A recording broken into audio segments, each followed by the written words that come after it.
은퇴하면 다 될 줄 알았습니다. 30년을 버텼으니까요. 그런데 마이너스 47%. 은퇴하고 1년도 안 돼서 1억 4천을 잃었습니다. 30년을 허리띠 졸라매며 모은 돈이 화면 속 숫자로 사라지는 걸 새벽 화장실에서 혼자 바라봤습니다. 그게 제 수업료였습니다. 1억 4천짜리 그 돈을 잃고 나서야 비로소 제대로 된 공부를 시작했습니다. 분산이 뭔지, 포트폴리오가 뭔지, 왜 한 바구니에 담으면 안 되는지 여러분은 저처럼 돌아가지 않으셔도 됩니다. 지금부터 그 이야기를 해드리겠습니다. 사연 시작하기 전에 구독과 좋아요, 알림 설정 부탁드립니다. 여러분의 작은 손길이 영상을 만드는 데 큰 힘이 됩니다.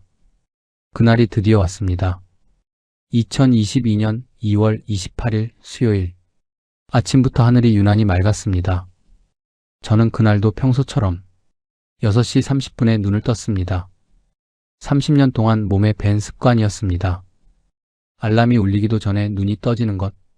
그런데 이상하게 그날은 이불 속에서 한참을 나오지 못하고 있었습니다.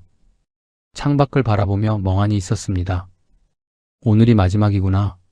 아내가 부엌에서 움직이는 소리가 들렸습니다.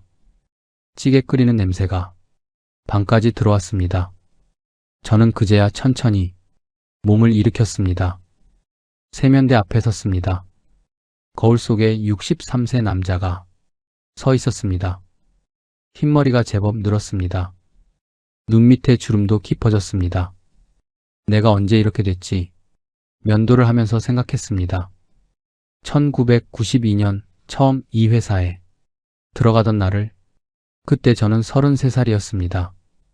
양복이 어색해서 화장실에서 몇 번이나 거울을 봤었습니다. 그리고 30년이 흘렀습니다. 아침밥을 먹으면서 아내가 말했습니다. 오늘 퇴직식 몇 시예요? 오후 2시. 꽃다발 받는 거 사진 찍어요. 꼭. 저는 알았어라고 했지만 솔직히 그런 거 별로 안 좋아합니다. 남들 앞에서 사진 찍고 박수 받고 하는 거. 그래도 아내가 원하니까 찍어야죠. 출근길이 그날따라 유난히 선명하게 느껴졌습니다. 매일 다니던 길인데 그날은 모든 게 다르게 보였습니다. 횡단보도 앞에서 신호를 기다리다가 문득 이런 생각이 들었습니다. 내일부터는 이 길을 안 다니는구나. 그 생각이 왜 그렇게 이상하게 느껴지던지 기쁜 건지 슬픈 건지 모르겠었습니다. 회사에 도착하니 후배 직원들이 하나둘 말을 걸었습니다. 부장님, 오늘 마지막 날이시잖아요. 부럽습니다. 진심으로요. 저도 빨리 그날이 왔으면 좋겠어요. 저는 웃으며 대답했습니다. 막상 되면 별거 없어. 그런데 그 말을 하는 순간 정말로 그럴 것 같다는 예감이 들었습니다. 오전은 마무리 서류 정리로 바빴습니다. 30년치 업무 파일들, 제 손에서 만들어진 것들이 수두룩했습니다. 그걸 후임한테 넘기면서 괜히 서운했습니다. 이것도 이제 내 것이 아니구나. 점심을 팀원들과 먹었습니다. 다들 말은 많이 했는데 정작 무슨 말을 했는지 잘 기억나지 않습니다. 마음이 딴 데 가 있었던 것 같습니다. 오후 2시 퇴직식이 시작됐습니다. 3층 회의실, 창문으로 햇살이 비스듬하게 들어오고 있었습니다. 후배들이 박수를 쳐줬습니다. 누군가 꽃다발을 내밀었습니다. 저는 웃으며 받았습니다. 그런데 이상했습니다. 웃고 있는데 눈물이 날 것 같았습니다. 억지로 눌렀습니다. 여기서 울면 안 되지 싶었습니다. 사장님이 악수를 청하며 말씀하셨습니다. 박 부장, 30년 동안 정말 수고 많았어요. 회사가 어려울 때도 자리 지켜줘서 고마워요. 저는 감사합니다 라고 대답했습니다. 잠깐 목이 잠겼습니다. 마이크를 받았습니다. 짧게 소감을 말해야 했습니다. 30년 동안 다니면서 후회는 없습니다. 여러분 덕분에 버텼습니다. 건강하게들 계세요. 박수 소리가 들렸습니다. 저는 꾸벅 인사하고 마이크를 내려놓았습니다. 식이 끝나고 엘리베이터를 탔습니다. 문이 닫히는 순간 저는 무의식적으로 넥타이를 풀었습니다. 30년 만에 처음이었습니다. 근무 시간에 넥타이를 푸는 게 이상하게 그 순간이 퇴직식보다 더 실감이 났습니다. 아, 진짜 끝났구나. 1층 로비로 나오면서 아내한테 전화를 했습니다. 여보, 나 이제 백수야. 웃으며 말했습니다. 아내가 전화기 너머로 웃었습니다. 수고했어요, 여보. 미역국 끓여놨으니까 빨리 와요. 전화를 끊었습니다. 주차장으로 걸어가는데 갑자기 사방이 조용하게 느껴졌습니다. 차에 탔습니다. 시동을 걸지 않고 한참을 앉아 있었습니다. 꽃다발이 조수석에 놓여 있었습니다. 이제 뭘 하지? 처음 드는 생각이 그거였습니다. 해방감이라기보다는 뭔가 아찔한 느낌이었습니다. 집에 돌아오니 아내가 차려놓은 미역국과 밥이 따뜻하게 놓여 있었습니다. 오늘 같은 날엔 미역국이지 라며 웃었습니다. 저도 웃었습니다. 밥을 먹으면서 아내가 물었습니다. 여보, 이제 뭐 할 거예요? 등산이라도 다닐 거예요? 저는 숟가락을 들면서 대답했습니다. 일단 좀 쉬어야지. 30년을 달렸는데 쉬어야지 어떡해. 아내가 고개를 끄덕였습니다. 더 묻지 않았습니다. 밥을 다 먹고 나서 저는 소파에 앉아 은행 앱을 열었습니다. 퇴직금이 들어와 있었습니다. 그동안 모아둔 예금과 합산하니 5억 2천만 원. 숫자를 보며 처음엔 뿌듯했습니다. 평생 모은 게 이거구나. 이 정도면 됐다. 나 잘 살았네. 그런데 잠시 후 다른 생각이 머릿속을 스쳤습니다. 이걸로 30년을 버텨야 한다. 제 나이 63세에서 93세까지 저는 계산기를 두드렸습니다. 5억 2천 나누기 30년. 1년에 약 1,733만 원. 한 달에 144만 원 남짓. 순간 숨이 막혔습니다. 관리비가 얼마입니까? 보험료가 얼마입니까? 두 부부 식비, 병원비, 경조사비. 아직 뒷바라지가 남은 자식 문제. 갑자기 5억이 크게 느껴지지 않았습니다. 아니, 솔직히 말하면 무서워지기 시작했습니다. 아내는 방에서 벌써 잠이 들었습니다. 저는 혼자 어두운 거실에 앉아 있었습니다. 은행 앱 숫자만 빤히 바라봤습니다. 5억 2천만 원. 평생 모은 전부. 그리고 앞으로의 전부. 시계가 새벽 1시를 가리켰습니다. 잠이 오지 않았습니다. 퇴직식에서 꽃다발 받을 때는 몰랐습니다. 그 뿌듯함이 그렇게 빨리 식을 줄은. 30년을 달려왔더니 결승선 앞에 또 다른 출발선이 서 있었습니다. 그날 밤이 불안한 나날들의 시작이었습니다. 저는 그것도 모르고 새벽까지 숫자만 들여다보고 있었습니다. 은퇴하고 나서 처음 한 달은 진짜 좋았습니다. 아침에 알람 없이 일어나고 커피 한 잔 마시며 뉴스 보고 오전에 동네 한 바퀴 산책하고 30년 동안 꿈꿔왔던 일상이었습니다. 이게 은퇴지. 이게 맞지. 아내도 처음엔 좋아했습니다. 여보, 오늘 날씨 좋은데 같이 나가요라고 했고 저도 선뜻 따라 나섰습니다. 그런데 2달이 지나고 3달이 지나면서 뭔가 조금씩 달라졌습니다. 아침에 눈을 떠도 딱히 할 일이 없었습니다. 산책을 다녀와도 오전이 다 가지 않았습니다. TV를 켜면 낮 드라마가 나왔습니다. 내가 지금 뭘 하고 있지? 그 생각이 하루에도 몇 번씩 들었습니다. 은퇴 3개월 차가 됐을 때 오랜만에 동창 모임이 있었습니다. 30년 지기 친구들 6명이 모이는 자리였습니다. 고깃집에 모여 앉아 소주를 한 잔씩 했습니다. 다들 근황을 나눴습니다. 그런데 중간에 친구 하나가 목소리를 낮추며 말했습니다. 야, 나 작년에 주식으로 꽤 벌었다. 다들 귀가 쫑긋해졌습니다. 얼마나? 뭐 샀는데? 친구가 으쓱하며 말했습니다. 미국 ETF 넣어뒀는데 작년 한 해에만 한 4천 가까이 됐어. 저는 웃으며 축하해라고 했습니다. 소주잔을 들었습니다. 아무렇지 않은 척했습니다. 그런데 속이 쓰렸습니다. 4천이라는 숫자가 머릿속에 박혔습니다. 나는 작년에 뭘 했지? 은행에 넣어두고 이자 받은 게 전부잖아. 그리고 이어지는 친구들의 투자 얘기에 저는 아무 말도 못했습니다. 며칠 뒤에는 집 근처 카페에 잠깐 들렀다가 아는 어르신 한 분이 하시는 말을 들었습니다. 요즘 현금 들고 있으면 바보래. 은행 이자가 물가도 못 따라간다잖아.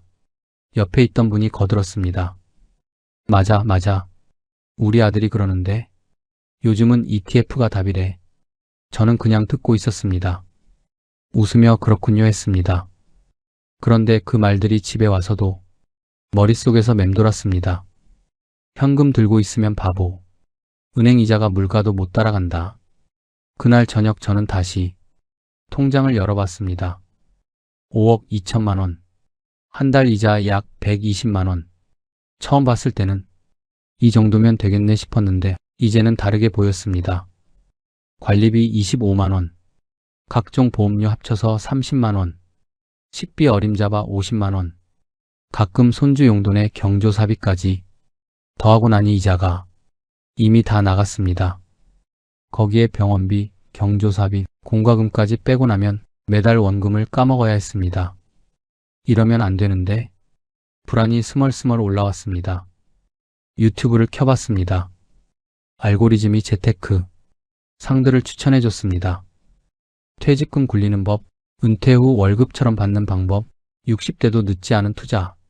한 영상을 클릭했습니다. 구독자가 50만 명이 넘는 채널이었습니다. 댓글에 이런 말들이 가득했습니다. 저도 이렇게 해서 월 200 받고 있어요. 진작 알았으면 좋았을 텐데. 은행에 넣어두는 건 진짜 손해예요. 저는 화면을 보다가 앱을 껐습니다. 그리고 다시 켰습니다. 밤 11시가 넘었는데 잠이 오지 않았습니다. 아내는 옆방에서 자고 있었습니다. 거실에 혼자 앉아서 저는 계속 뭔가를 찾고 있었습니다. 뭘 찾는지도 모르면서 남들은 다 뭔가를 하고 있는데 나만 이자 120만 원 받으면서 앉아 있는 건가? 동창 친구 얼굴이 떠올랐습니다. 으쓱하며 4천 벌었다던 그 표정이. 저는 그날 밤 한참을 뒤척이다 잠들었습니다. 자존심이 허락하질 않았습니다. 저 정도는 나도 할 수 있지 않나. 그 생각이 독이었습니다. 나중에서야 알았지만 그 밤이 모든 문제의 시작이었습니다. 조급함은 그렇게 시작됩니다. 누가 떠밀어서가 아니라 스스로 마음이 급해지면서 저도 그랬습니다. 63세의 나이에 평생 모은 5억 2천을 손에 쥐고 밤마다 유튜브를 보면서 마음이 달아오르기 시작했습니다. 지금 생각하면 그때 멈췄어야 했습니다. 그냥 120만 원 이자 받으면서 천천히 공부하면서 시작했어야 했습니다. 그런데 그게 잘 안 됩니다. 남들이 버는 게 보이면, 내 돈이 제자리인 게 보이면 마음이 급해집니다. 손이 먼저 움직입니다. 저처럼요. 그 무렵부터 유튜브가 제 일상이 됐습니다. 아침에 일어나면 커피 한 잔 들고 소파에 앉아서 재테크 영상을 하나씩 봤습니다. 처음엔 그냥 공부하려고 봤습니다. 그런데 보면 볼수록 마음이 급해졌습니다. 유튜브가 제 마음을 읽는 것 같았습니다. 제가 관심 가질 만한 영상들만 골라서 띄워줬습니다. 퇴직금 5억으로 매달 300 받는 법. 60대도 늦지 않습니다. 지금 시작하세요. 이 종목 하나면 노후 걱정 끝. 처음엔 반신반의했습니다. 그런데 영상마다 댓글이 수천 개씩 달려 있었습니다. 저도 이거 3년째 받고 있어요. 왜 이걸 이제 알았을까요? 매달 배당금으로 생활비 다 해결합니다. 저는 그 댓글들을 하나하나 읽었습니다. 그러던 어느 날 한 영상이 눈에 들어왔습니다. 제목이 이랬습니다. 배당률 20% 매달 통장에 꽂힌다. 이게 진짜입니다. 썸네일에는 통장 입금, 캡처 화면이 있었습니다. 매달 꼬박꼬박 배당금이 들어오는 내역이었습니다.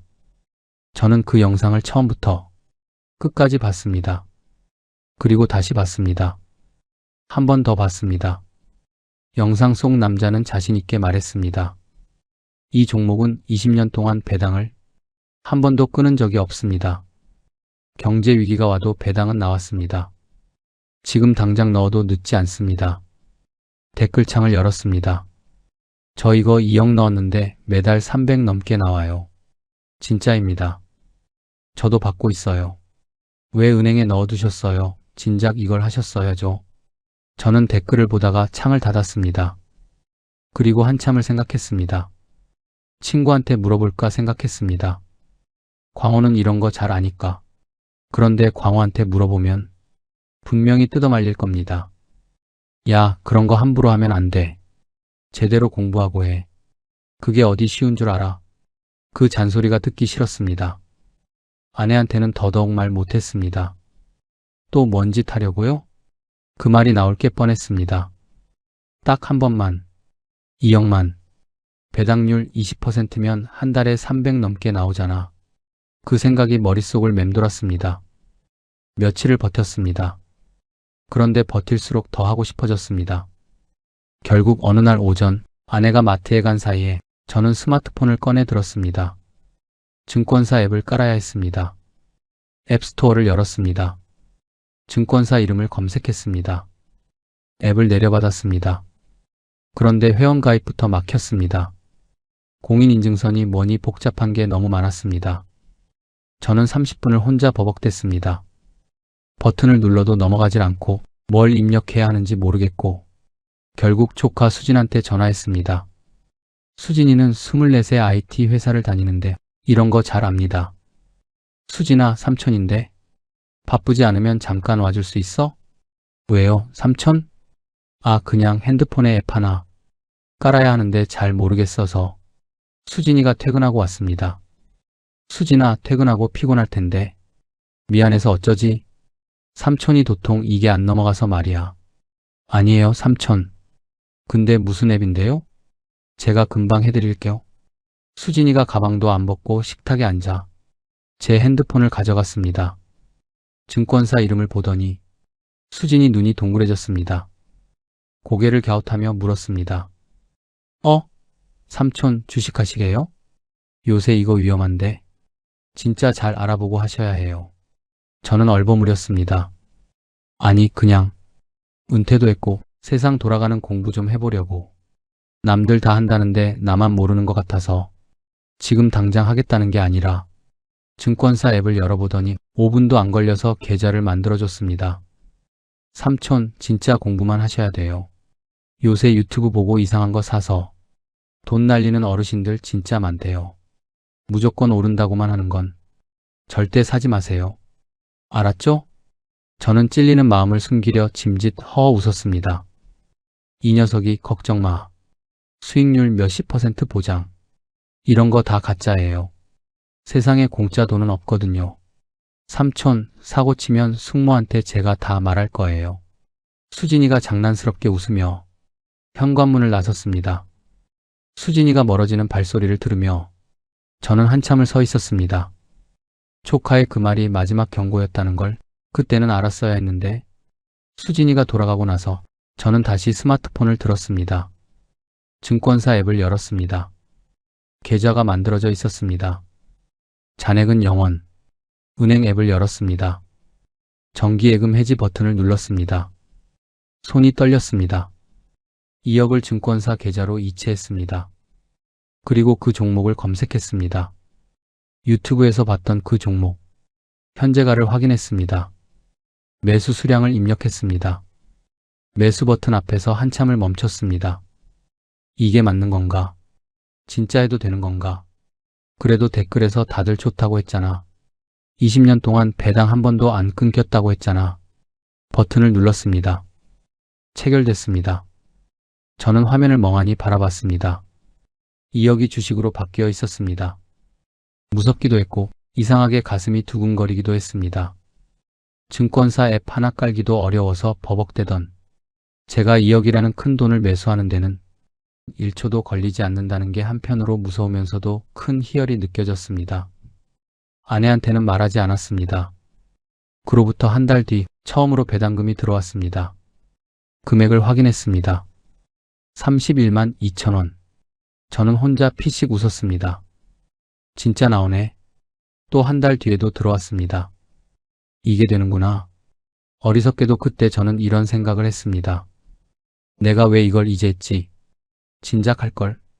그 생각이 얼마나 위험한 건지 그때는 몰랐습니다. 잘 될 것 같은 느낌이 가장 위험한 순간이라는 걸 저는 아직 배우지 못했습니다. 첫 배당금을 받고 나서 저는 완전히 확신이 생겼습니다. 이게 맞구나. 이렇게 하는 거구나. 그 확신이 문제였습니다. 배당금을 받은 다음 날 저는 다시 증권사 앱을 열었습니다. 잔액을 봤습니다. 아직 현금으로 남아있는 돈이 있었습니다. 이것도 넣을까? 그 생각이 스쳤습니다. 처음엔 흘려보냈습니다. 그런데 하루가 지나고 이틀이 지나도 그 생각이 떠나질 않았습니다. 2억 넣어서 32만 원 나왔으면 한 3억 넣으면 50만 원 가까이 나오겠네. 저는 결국 1억을 더 넣었습니다. 총 3억이 한 종목에 묶였습니다. 아내는 여전히 몰랐습니다. 그런데 딱 거기까지였습니다. 추가 매수를 하고 나서 며칠 뒤부터 주가가 슬슬 흔들리기 시작했습니다. 처음엔 대수롭지 않게 생각했습니다. 주식이 원래 오르락내리락 하는 거지. 곧 오르겠지. 배당은 계속 나오잖아. 그런데 멈추지 않았습니다.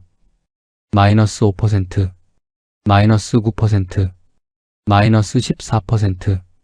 숫자가 매일 바뀌었습니다. 나쁜 방향으로만. 뉴스를 찾아봤습니다. 미국 금리 인상 이야기가 나왔습니다. 경기 침체 우려가 나왔습니다. 저는 그게 무슨 말인지 잘 몰랐습니다. 그냥 무서웠습니다. 유튜브에서 그 영상을 다시 찾았습니다. 배당률 20% 매달 통장에 꽂힌다. 댓글창을 열었습니다. 새로운 댓글들이 달려 있었습니다. 저 이거 마이너스 20% 됐는데 어떡하죠? 버텨야 하나요? 팔아야 하나요? 배당은 나오는데 원금이 너무 녹아요.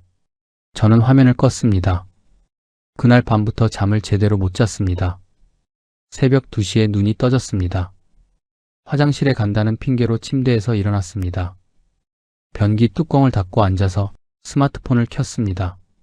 마이너스 18%, 3억이 2억 4,600만 원이 됐습니다. 5,400만 원이 사라졌습니다. 손이 차가워졌습니다. 화장실을 나와 거실에 앉았습니다. 불도 켜지 않았습니다. 어두운 거실에서 혼자 앉아 있었습니다.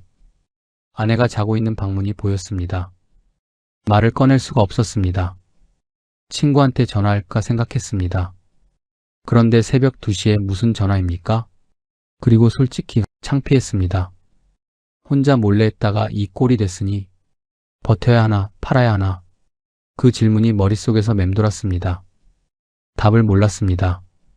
다음 날도 그 다음 날도 주가는 계속 내려갔습니다.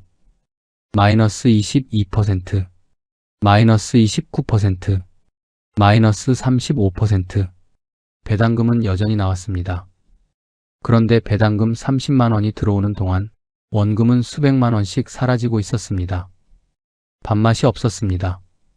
아내가 차려준 밥상 앞에서 숟가락만 들었다 놓았다 했습니다. 아내가 물었습니다. 여보, 요즘 왜 그래요? 어디 아파요? 저는 고개를 저었습니다.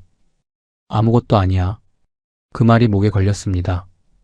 술을 사다 혼자 마시는 날이 늘었습니다. 아내가 잠든 뒤에 부엌에서 혼자 소주를 마셨습니다. 스마트폰을 옆에 놓고 숫자가 바뀌는 걸 보면서 마이너스 39%, 마이너스 43%, 3억이 1억 8천만 원이 됐습니다. 1억 2천이 사라졌다. 그 숫자를 보는데 눈앞이 아찔했습니다. 30년 동안 허리띠 졸라매며 모은 돈이었습니다. 야근하고 주말 출근하면서 모은 돈이었습니다. 그게 화면 속 숫자로 사라지고 있었습니다. 견디다 결국 못 버텼습니다. 마이너스 47%, 3억이 1억 5,900만 원이 됐습니다. 1억 4,100만 원이 사라진 날 저는 손절 버튼을 눌렀습니다. 손이 떨렸습니다. 체결됐습니다. 화면을 껐습니다. 스마트폰을 식탁 위에 내려놓았습니다. 한참을 멍하니 앉아 있었습니다. 30년을 모은 돈인데 1억 4천이 한 종목에서. 그날 밤 저는 이불을 뒤집어 쓰고 누웠습니다. 아내 옆에서 눈을 꼭 감았습니다. 눈물이 나올 것 같았습니다. 꾹 눌렀습니다. 남자가 울면 안 되지 싶었습니다. 그런데 지금 생각해보면 그때 울었어야 했습니다. 혼자 삭히고, 혼자 버티고, 혼자 결정하고, 혼자 망했습니다. 그게 가장 큰 실수였습니다. 돈을 잃은 것보다 혼자 했다는 게. 손절을 하고 나서 한동안 멍한 상태로 지냈습니다. 아침에 일어나도 딱히 하고 싶은 게 없었습니다. 밥을 먹어도 맛을 잘 몰랐습니다. 아내는 눈치를 챘을 겁니다. 그런데 아무 말도 하지 않았습니다. 그냥 밥을 차려줬습니다. 좋아하는 반찬을 더 올려줬습니다. 말없이 옆에 있어줬습니다. 저는 그게 더 미안했습니다. 그렇게 한 달이 지났습니다. 어느 날 오전 우편함에서 편지 한 통을 꺼냈습니다. 국민건강보험공단이라고 적혀 있었습니다. 대수롭지 않게 뜯었습니다. 고지서련히 했습니다. 그런데 읽다가 손이 멈췄습니다. 피부양자 자격 상실 통보. 무슨 말인지 처음엔 이해가 안 됐습니다. 다시 읽었습니다.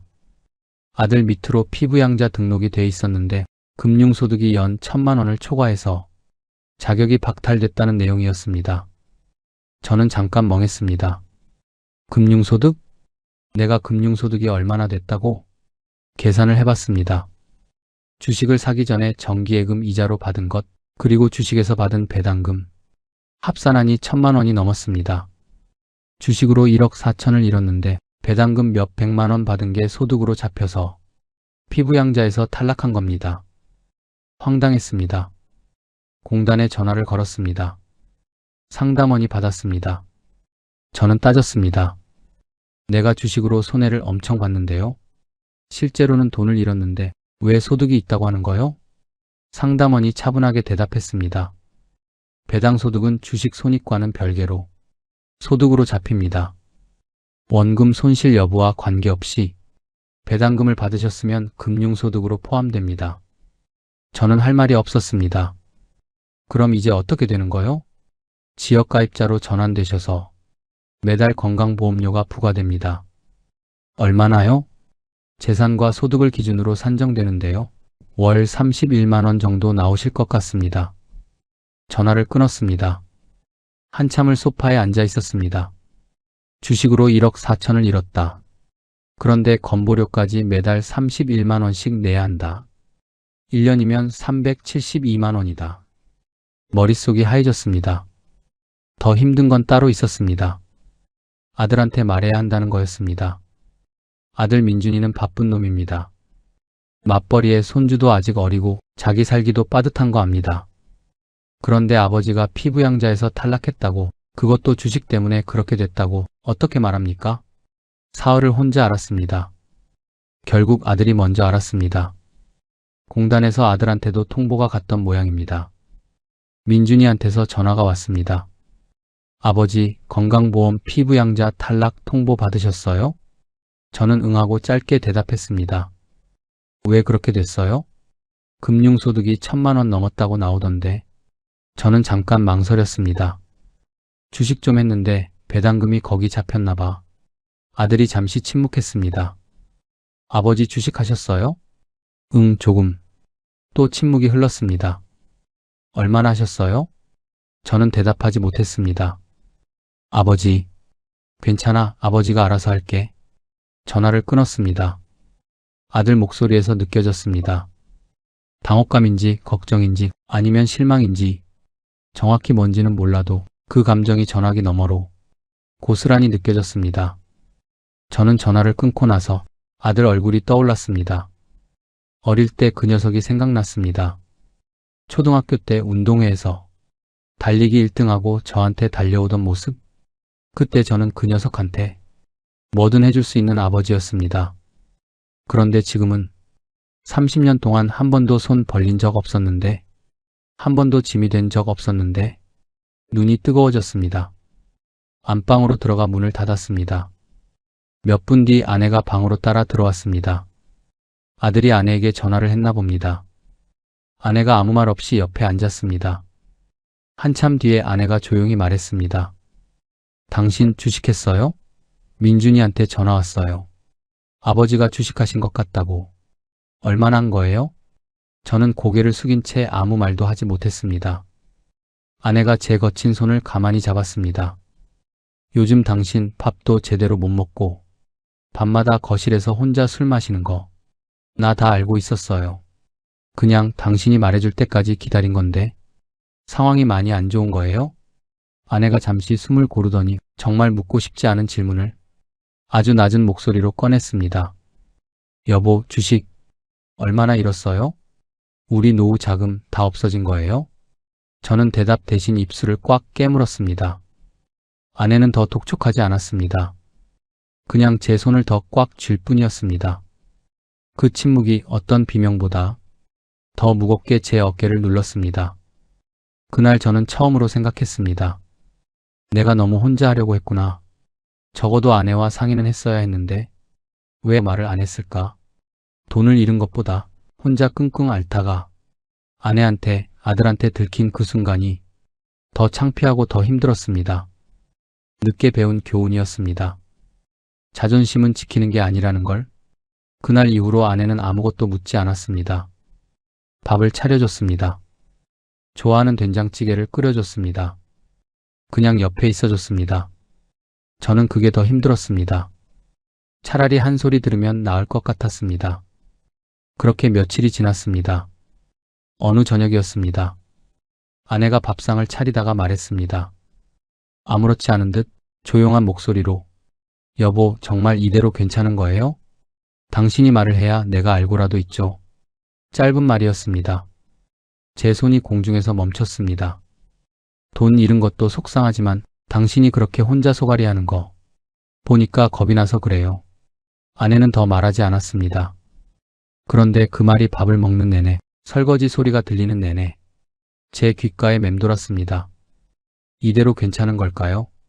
아내는 돈을 잃었다고 걱정하는 게 아니었습니다.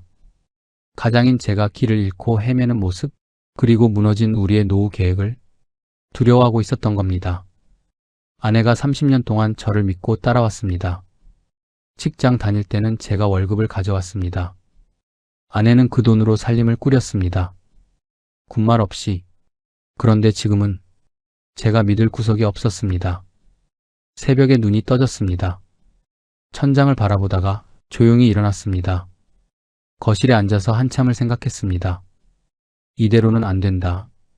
그 생각 하나만 선명했습니다. 다음 날 아침이었습니다. 아내가 아직 자고 있을 때 저는 혼자 나왔습니다. 딱히 갈 데가 없었습니다. 걷다 보니 동네 도서관 앞에 서 있었습니다. 들어가 본 게 언제인지 기억도 안 났습니다.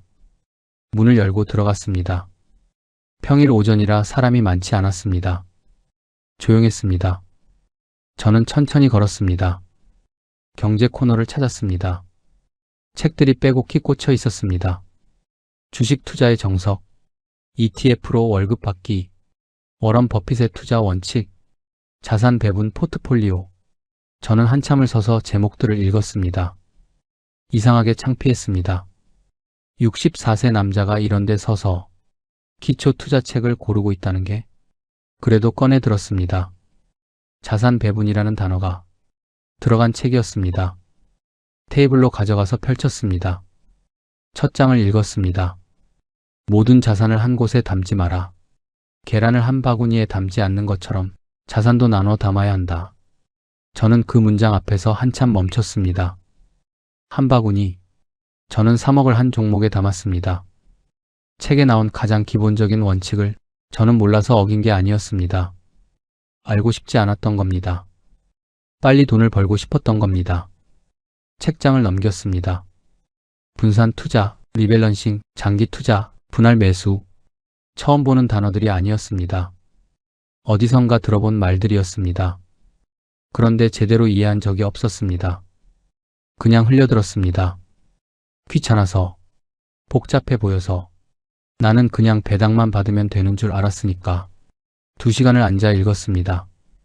도서관을 나오면서 책 2권을 빌렸습니다. 집으로 걸어오는 길에 이 사장한테 전화를 했습니다.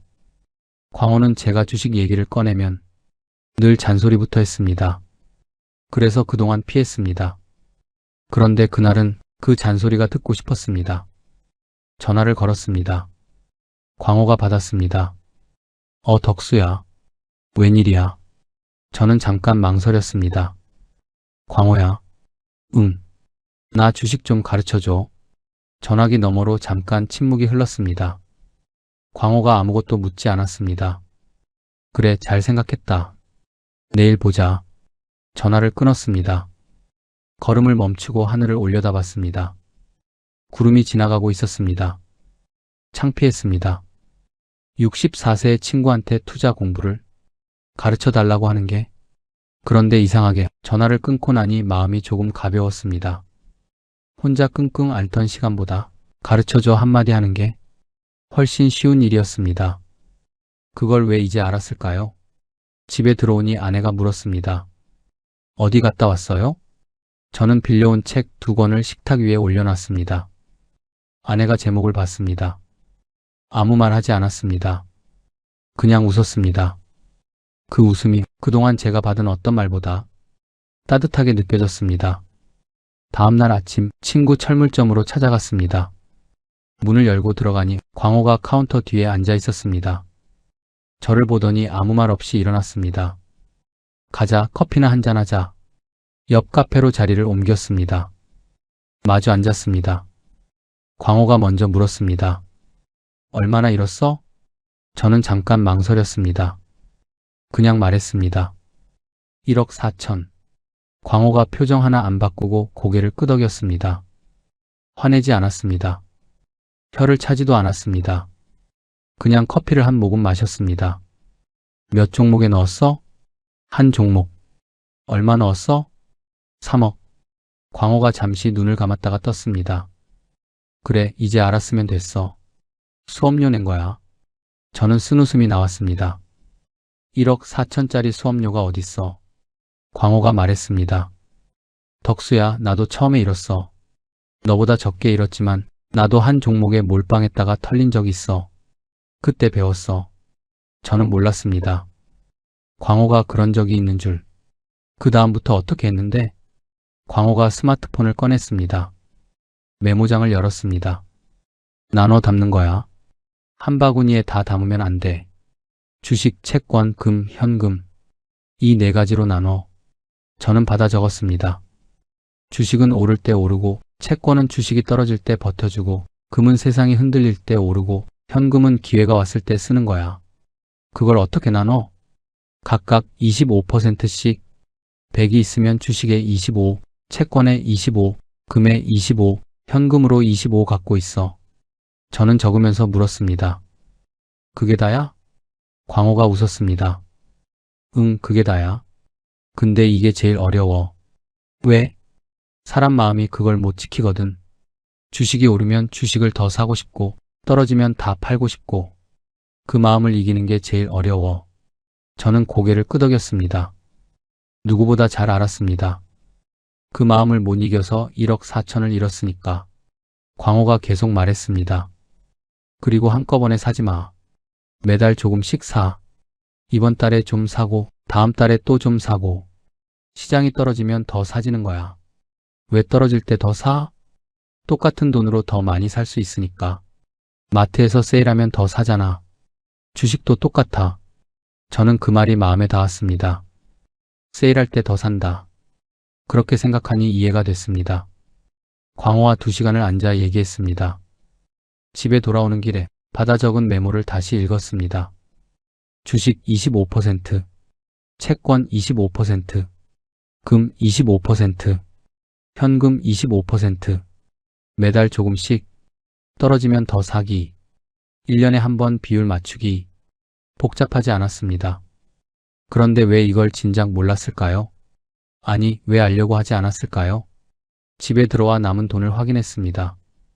손절하고 남은 돈, 그리고 건드리지 않은 예금. 합산하니 약 3억 2천만 원이었습니다. 저는 광호가 알려준 대로 4가지로 나눠서 담기 시작했습니다. 처음엔 조심스러웠습니다. 한번 크게 당했으니까요. 매수 버튼을 누를 때마다 손이 긴장됐습니다. 그런데 이번엔 달랐습니다. 한 종목에 3억을 한 번에 넣는 게 아니었습니다. 여러 곳에 나눠서 매달 조금씩. 한 달이 지났습니다. 시장이 조금 흔들렸습니다. 예전 같았으면 패닉이 왔을 겁니다. 그런데 이번엔 계좌를 열어봤더니 주식 쪽은 내려갔지만 금 쪽이 올라 있었습니다. 전체 손실이 마이너스 2%였습니다. 저는 한참을 화면을 바라봤습니다. 버텨지네. 그 단순한 사실이 그렇게 신기할 수가 없었습니다. 2달이 지났습니다.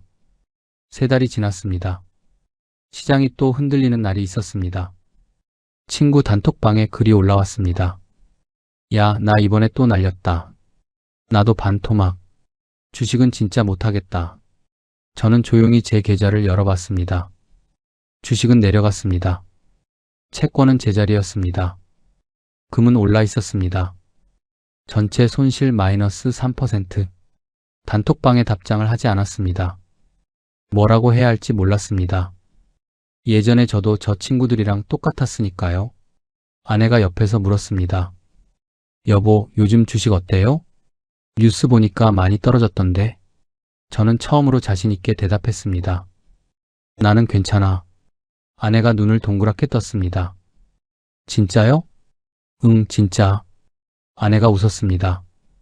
그 웃음을 보면서 생각했습니다. 이 말을 하고 싶었습니다. 아내한테 나는 괜찮아. 그런데 그동안은 할 수가 없었습니다. 괜찮지 않았으니까요. 이제는 할 수 있었습니다.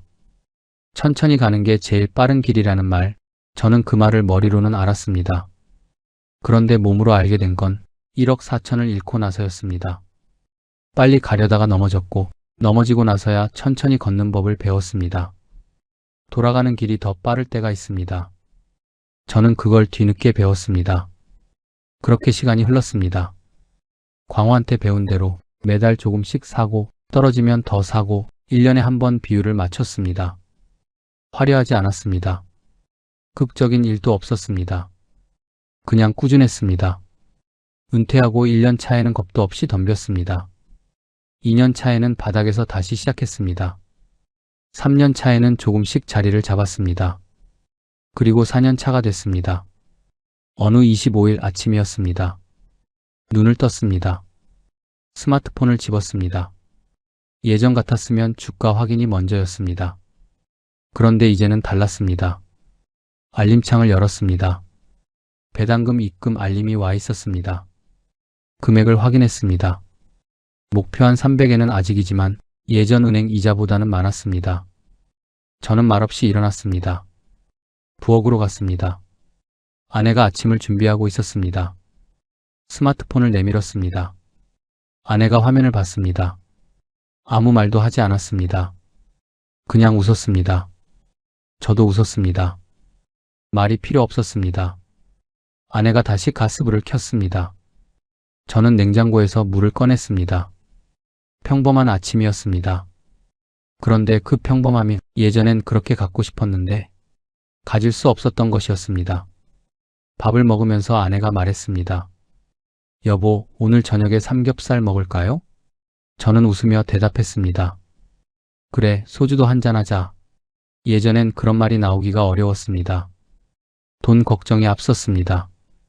이달 지출이 얼마인지, 다음 달 통장에 얼마나 남는지. 그런데 이제는 조금 달랐습니다. 여전히 넉넉하진 않습니다. 목표했던 월 300만 원에는 아직 못 미칩니다. 솔직히 말씀드리면 아직 갈 길이 있습니다. 그런데 방향은 맞습니다. 매달 25일이 기다려집니다. 주가가 오르고 내리는 것보다 배당금 알림이 오는 게 더 반갑습니다.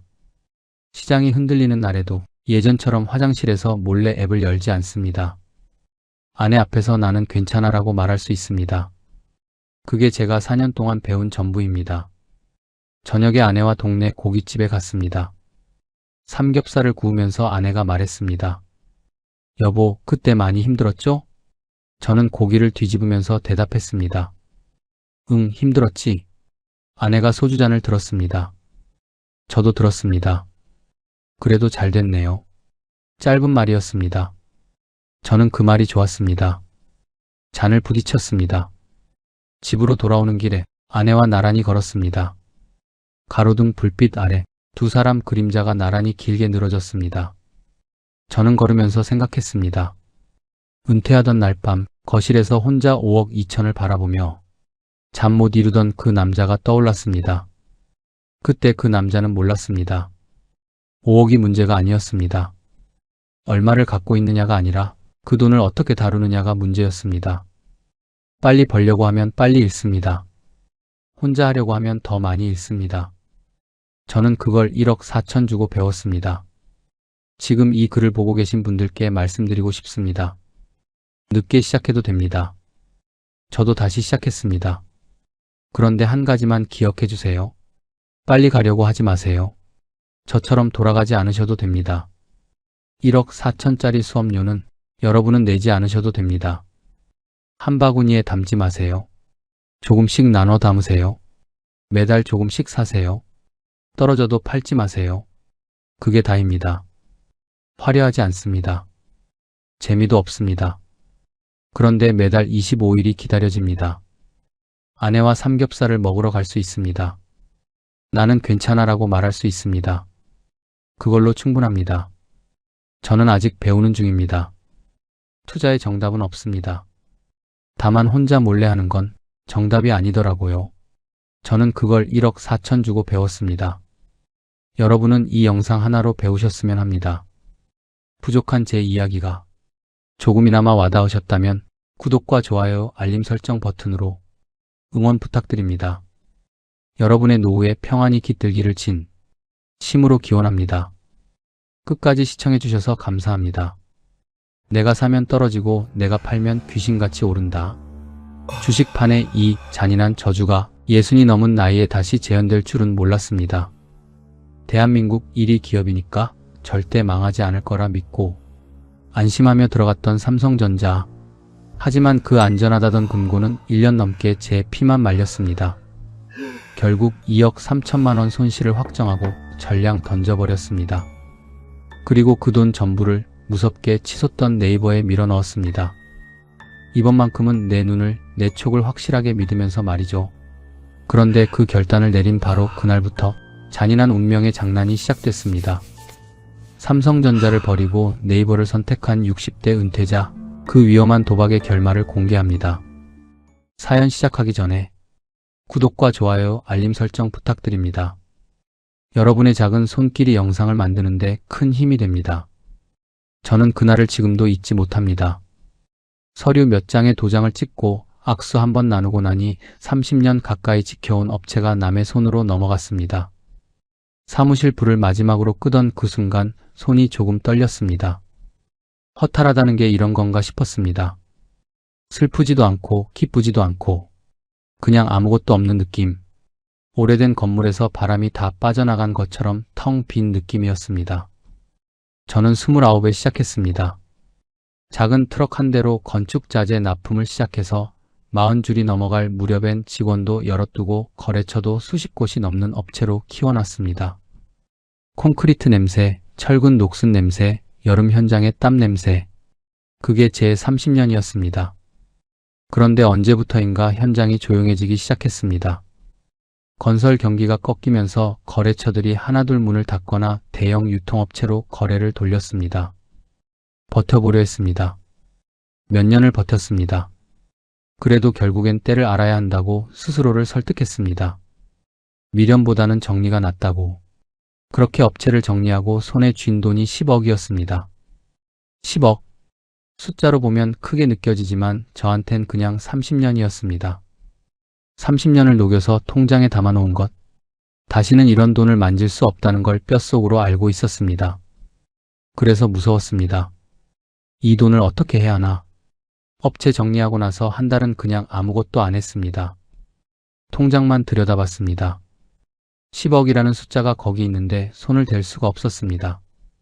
아내는 그냥 은행에 넣어두자고 했습니다. 우리 나이에 무슨 욕심이야. 이자만 받아도 먹고 사는데 지장 없잖아. 틀린 말이 아니었습니다. 원금 보장 상품에 넣어두면 세금 떼고 한 달에 200만 원 남짓 나오니 아내 말대로 둘이 살기엔 부족하지 않습니다. 그런데 자꾸 마음에 걸렸습니다. 30년 동안 단 한 번도 돈을 그냥 놀린 적이 없었습니다. 현장이 죽어도 거래처를 뚫었고 경기가 꺾여도 다른 품목을 밀었습니다. 돈은 굴려야 한다. 그게 제가 30년 동안 몸으로 배운 거였습니다. 그냥 은행에 넣어두는 건 뭔가 지는 것 같았습니다. 이 나이에 이 돈으로 고작 이자나 받으면서 살아야 하나. 그렇다고 부동산은 엄두가 안 났습니다. 지금 시세의 건물을 사자니 10억으론 턱도 없고 아파트 투자는 이미 옛날 얘기였습니다. 괜히 잘못 들어갔다가 사기라도 당하면 그게 더 무서웠습니다. 이러지도 저러지도 못하고 있을 때 문득 주식이 머릿속을 스쳤습니다. 그러자마자 반사적으로 고개를 저었습니다. 아, 나는 주식하면 안 되는 사람이지. 저는 젊었을 때 주식을 꽤 오래 했습니다. 30 중반, 업체가 막 자리를 잡아가던 시절, 친구 따라 증권사 계좌 열고 이것저것 사봤습니다.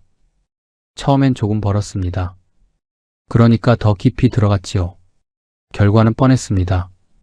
내가 사면 떨어지고 내가 팔면 오르고, 당시 몇 천만 원을 날리고 나서야 주식에 손을 뗐습니다. 그때 아내한테 한 소리 단단히 들었지요. 당신은 주식 체질이 아니야. 제발 건드리지 마. 그 이후로 진짜 안 했습니다.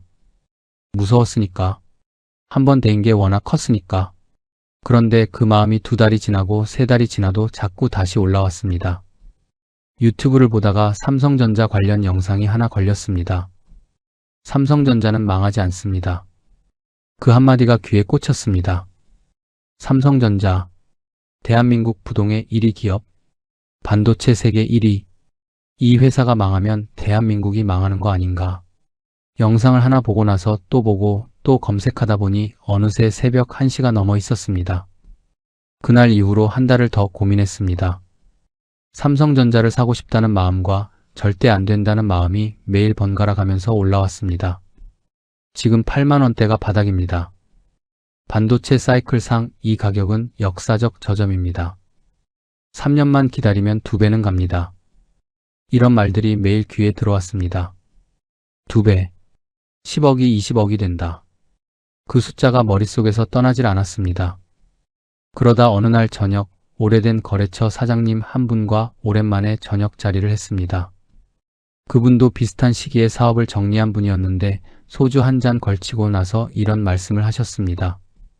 나 삼성전자 좀 사뒀어. 은행 이자 받느니 3전 배당이라도 받는 게 낫더라고. 이 나이에 뭘 더 바라겠어. 망하지만 않으면 되는 거지. 망하지만 않으면 된다. 그 말이 제 마음속에서 무언가를 건드렸습니다. 맞아. 나는 대박을 노리는 게 아니야. 삼성전자가 망하지 않는다는 걸 믿는 거야. 이건 투기가 아니야. 이건 저축이야. 안전한 저축. 은행보다 조금 더 나은 저축. 저는 그날 밤 그 말을 몇 번이나 되뇌었습니다. 결국 아내한테는 조금 굴려볼 생각이야 라고만 조심스럽게 꺼냈습니다. 얼마를 하겠다는 말은 차마 못했습니다. 그러던 어느 아침 커피 한 잔 마시면서 증권사 앱을 열었습니다. 그냥 보기만 하려고 했습니다. 삼성전자 현재가 81,000원. 호가창을 한참 들여다봤습니다. 숫자들이 올라갔다 내려갔다 하는 걸 한 10분은 그냥 바라봤습니다.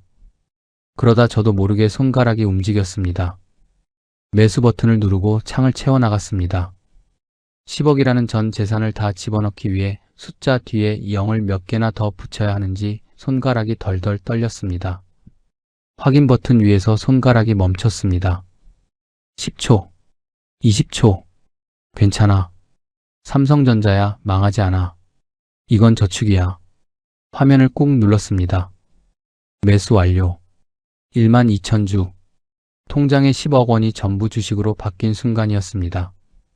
화면을 멍하니 바라보는데 가슴이 쿵쾅거렸습니다. 그 선택이 어떤 미래를 불러올지 그 순간엔 아직 몰랐습니다.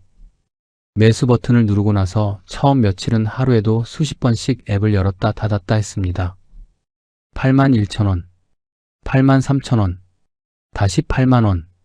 조금 오르면 가슴이 두근거리고 조금 내리면 뱃속이 싸했습니다. 그래도 그 정도는 괜찮았습니다. 등락이라는 게 원래 있는 거니까, 삼성전자니까 기다리면 된다고 스스로 다독이면 됐으니까요. 그런데 한 달이 지나고 2달이 지나면서 분위기가 좀 이상해지기 시작했습니다. 8만원이 7만 5천원이 됐습니다. 괜찮아, 일시적인 조정이야. 7만 5천원이 7만원이 됐습니다. 조금만 더 기다리면 돼.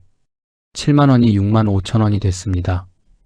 그쯤 되니까 밥맛이 없어졌습니다. 6만 5천원.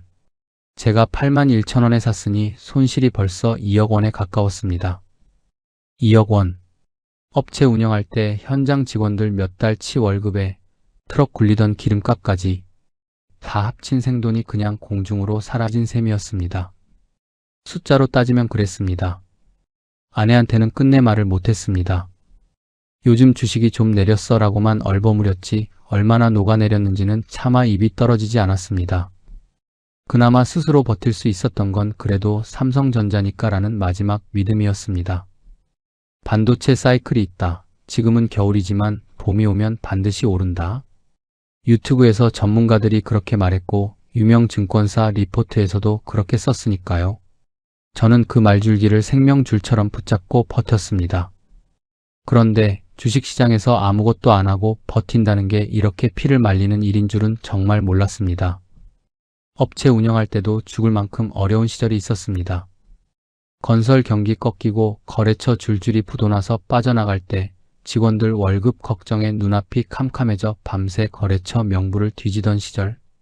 그때도 힘들었지만 그때는 내가 몸이라도 움직여서 뭔가를 바꿀 수 있었습니다.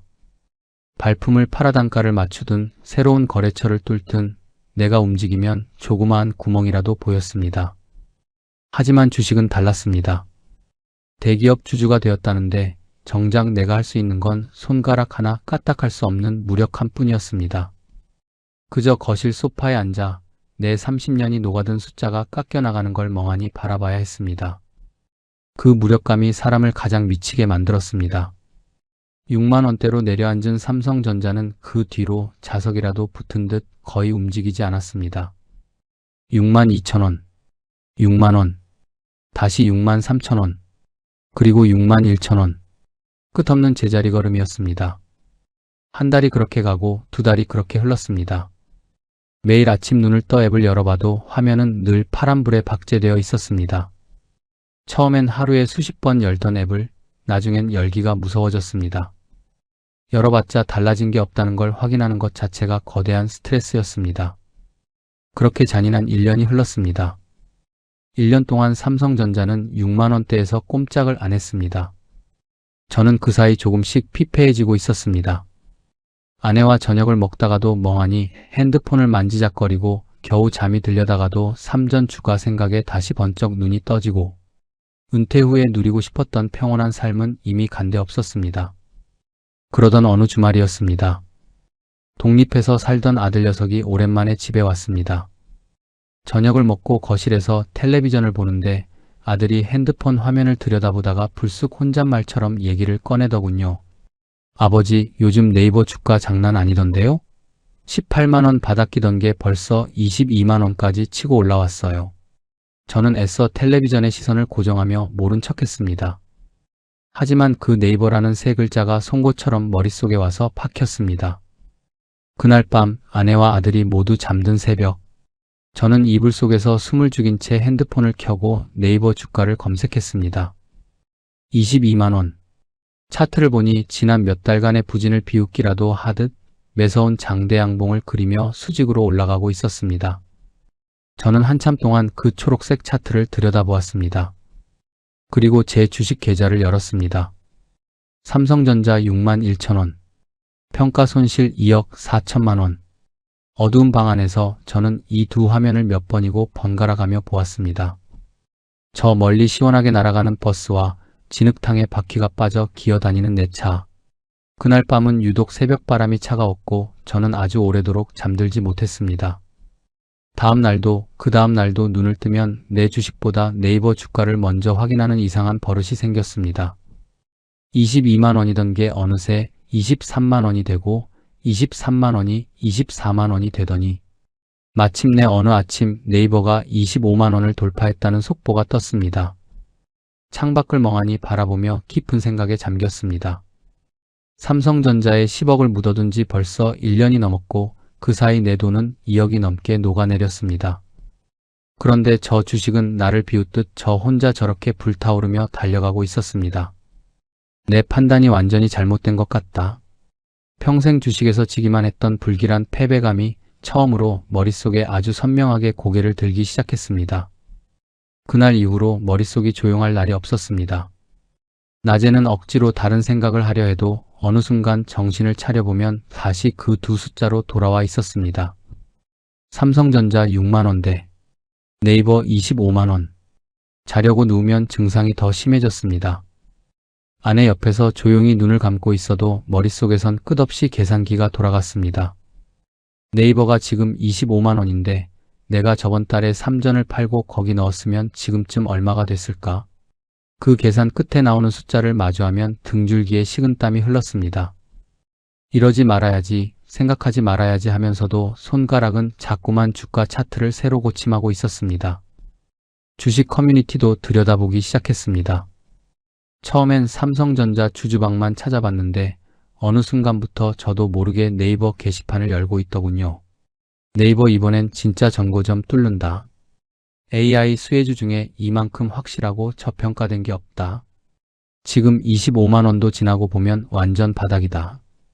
매일 쏟아지는 그 장밋빛 글들을 읽으며 저도 모르게 홀린 듯 고개를 끄덕이고 있었습니다. 그러다 다시 삼성전자 게시판으로 넘어가 보면 분위기는 참담했습니다. 3전 언제 오르냐, 8만에 물린 사람 여기 다 모여 통곡하자, 반도체 사이클 회복이 생각보다 더디다는 리포트가 나왔다. 읽으면 읽을수록 마음의 무게추가 한쪽으로 급격히 기울었습니다. 어느 날 오후 아내가 외출을 하고 텅 빈 거실에 혼자 앉아 계좌를 아주 오래 들여다봤습니다. 삼성전자 1만 2천 주, 평균 매수가 8만 1,000원, 현재가 6만 1,500원, 평가 손실 2억 3,800만 원, 2억 3,800만 원. 화면에 찍힌 새빨간 마이너스 숫자를 보고 있으니 갑자기 30 중반 시절 주식으로 쓰라린 패배를 맛봤던 기억이 주마등처럼 스쳐 지나갔습니다. 그때도 정확히 이랬습니다. 처음엔 조금 내려도 버텼고 더 내려도 버텼고 결국 견디다 못해 가장 많이 빠진 지점에서 에라 모르겠다 하고 던져버렸는데 기가 막히게도 제가 팔고 나면 보란듯이 폭등하곤 했습니다. 내가 사면 떨어지고 내가 팔면 오르는 저주의 패턴. 그 징크스가 이 나이가 되어서 또 반복되고 있었던 겁니다. 하지만 이번엔 규모가 달랐습니다. 젊을 때는 몇 천만 원이었지만 이번엔 내 30해가 녹아있는 10억이었습니다. 한참을 멍하니 앉아있다가 문득 이런 생각이 들었습니다. 업체 정리할 때도 그랬잖아. 버티는 것만이 능사가 아니라 손해를 보더라도 더 큰 파멸을 막으려면 때를 알고 과감히 잘라내야 한다고. 그때 내렸던 정리 결단은 틀리지 않았습니다. 주식도 마찬가지 아닐까 하는 생각이 머릿속에 자리를 잡자 걷잡을 수 없는 조급함이 불을 뿜었습니다. 삼성전자를 버리자. 그리고 달리는 네이버로 갈아타자. 물론 손절이라는 게 말처럼 쉬운 일은 아니었습니다.